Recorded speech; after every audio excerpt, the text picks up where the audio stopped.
வந்து இதை மாதிரி 2 ஷீட் எடுத்துக்கணும்.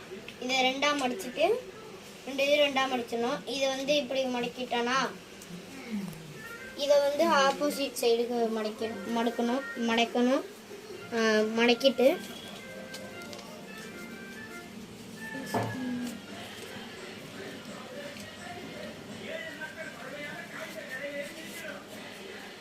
மடக்கிட்டு வந்த மாதிரி பாருங்க.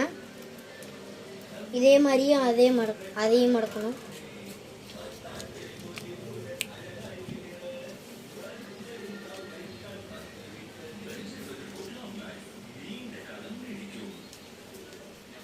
அதே மாதிரி மடக்கிட்டோம்.